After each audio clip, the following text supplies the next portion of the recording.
Salam dalam kasih Tuhan Yesus Kristus. Di kesempatan ini kita akan mencoba menghayati bagian firman Tuhan yang terambil dari Injil Yohanes pasal yang ke-9. Kalau dibaca secara keseluruhan itu ayat 1 sampai dengan ayat yang ke-41.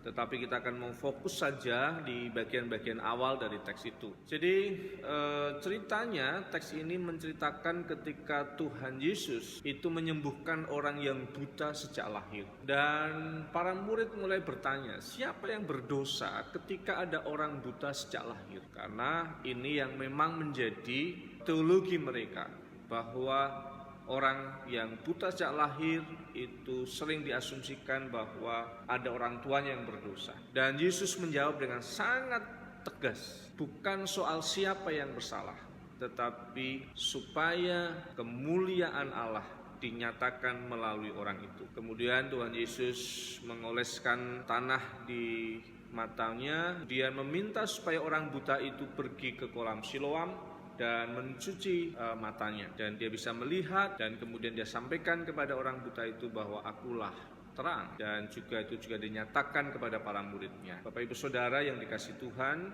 bagian yang pertama yang saya usulkan adalah seorang penulis cerita ini dihubungkan dengan festival Pondok Daun. Yang kenapa Tuhan Yesus meminta orang buta itu mencuci mukanya di kolam Siloam? Karena ingin mengatakan bahwa akulah air hidup, akulah air yang akan menyegarkan setiap orang yang mengalami kehausan. Yang kedua, kenapa Tuhan mencelikkan matanya untuk melihat terang yang kelihatan ini? Karena Yesus ingin mengatakan bahwa akulah terang bagi dunia. Jadi bagian yang pertama yang saya usulkan adalah mari kita melihat Yesus yang menyatakan diri sebagai air sumber hidup dan juga terang bagi dunia. Tuhan Yesus menjadi tempat di mana orang-orang yang mengalami kehausan kan kehidupan ini, dan orang-orang yang dalam kegelapan ada sumber pengharapan, ada sumber kesegaran yang di dalam Yesus Kristus. Dan baiklah kita boleh menghayati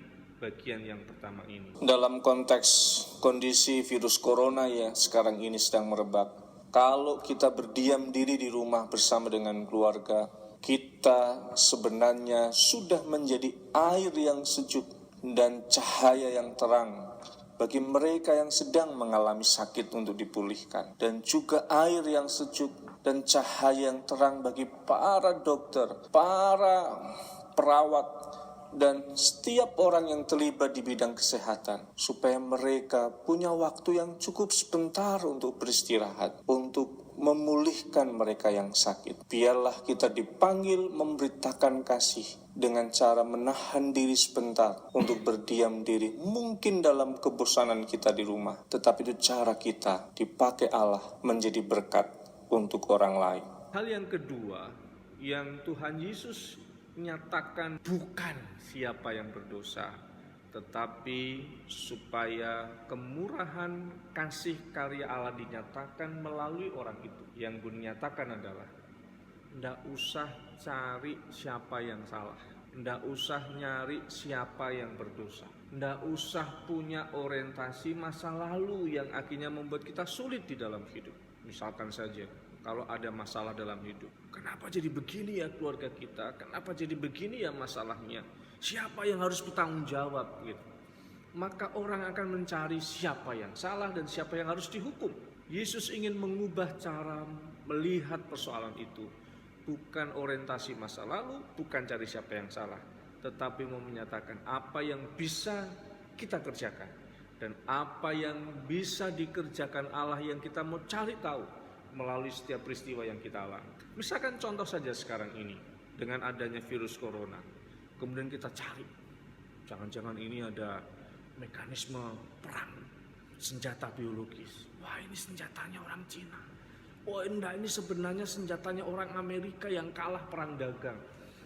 Kemudian kita cari siapa yang salah, dan kemudian kita hanya sibuk untuk mencari siapa yang bertanggung jawab, tapi lupa untuk bertanya apa yang saya bisa kerjakan sekarang ini. Atau wah, ini adalah cara Allah menghukum manusia.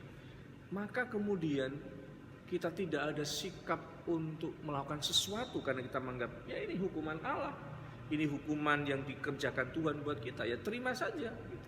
Dan Yesus ingin mengatakan, carilah apa yang Tuhan mau kerjakan untuk orang-orang yang sedang mengalami peristiwa. Mencari tahu bagaimana Tuhan mau mengerjakan karyanya melalui sebuah peristiwa, apapun itu dalam hidup.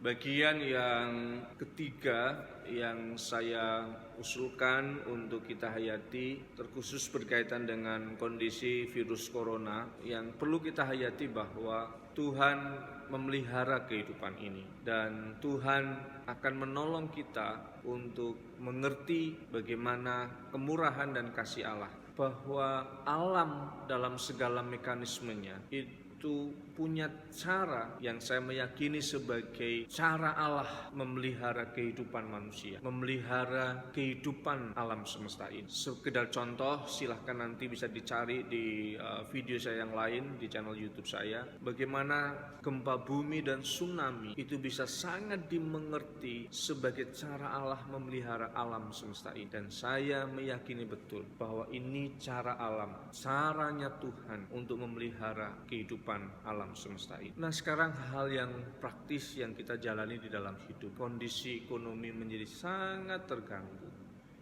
Sinode GKJ memiliki hotel di Amerik, Salib Putih Hotel. Tiba-tiba semua acara dibatalkan, yang revenue-nya tiba-tiba turun drastis. Hal yang lain di gereja, tiba-tiba orang merasa nggak nyaman karena tidak bisa berjabat tangan lagi, harus pakai salam anjali atau salam kebiasaan untuk berjabat tangan atau bahkan berpelukan, cipikat-cipiki, dan orang merasa kok beda ya gitu. Atau bahkan sekarang ini orang beribadah di rumah masing-masing bersama dengan keluarga, tidak berkumpul dengan sanak saudara, teman dalam persekutuan di gereja, orang hanya bersekutu di rumah.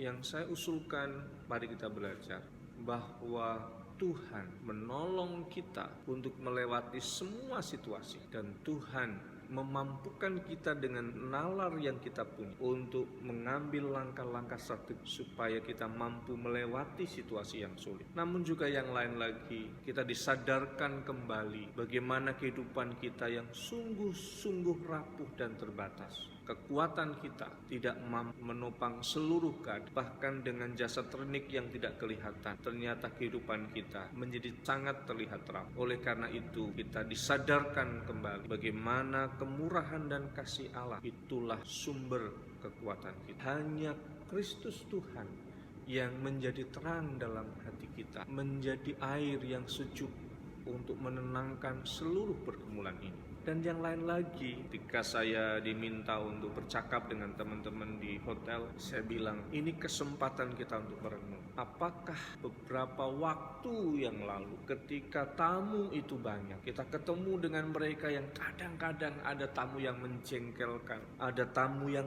riwil banget, dan kita jengkel banget, kenapa begitu sih gitu. Dan sekarang ketika mereka tidak ada yang datang, kita nggak ada apa-apanya. Ternyata ini kesempatan buat kita untuk merefleksikan bahwa kita tanpa para tamu itu tidak ada apa-apa. Maka besok kalau semuanya menjadi baik dan pulih, kalau ada tamu yang mungkin rewel, yang mungkin menjengkelkan, saya bilang itu di Amerika, lihat mereka, itu berkat yang luar biasa. Menurut saya sama saja di gereja. Di saat kita beribadah di rumah, kita bersekutu dengan satu keluarga, kita merindukan bersekutu di gereja, kita merindukan ketemu dengan saudara-saudara kita yang lain, kita merindukan untuk berjabat tangan, untuk bersekutu. Dan saatnya nanti kita akan sungguh menghayat dalam suasana yang seperti ini, bersekutu, beribadah bersama, itu sesuatu yang membahagiakan dan luar biasa, yang patut kita syukuri. Jadi saya mengusulkan ada 3 hal dalam renungan kita di hari Minggu ini. Yang pertama adalah lihatlah Yesus sebagai sumber air yang menyegarkan kehidupan. Lihatlah Yesus yang menjadi terang dalam seluruh kegelapan hidup yang kita alami. Hal yang jangan bertanya soal siapa yang, tapi carilah tahu apa yang bisa kita kerjakan untuk menyatakan kemurahan. Orientasi masa depan, orientasi memperbaiki, orientasi untuk mencari kehendak Allah dalam setiap. Dan yang ketiga, virus corona ini membuat kita menyadari tentang kelemahan hidup, menyadari tentang indahnya persekutuan, menyadari tentang bahagianya bersama-sama dengan yang lain. Biarlah semuanya ini menolong kita dalam menjalani dan merasakan kemurahan dan pertolongan Tuhan. Tuhan memberkati. Kasih Tuhan mengiringimu dan sayapnya melindungimu. Tangan Tuhan pegang di dalam hidupmu. Majulah dalam terang kasih-Nya. Tuhan memberkati engkau dan melindungi engkau. Tuhan menyinari engkau dengan wajah-Nya dan memberi engkau kasih karunia. Tuhan menghadapkan wajah-Nya kepadamu dan memberi engkau damai sejahtera. Amin.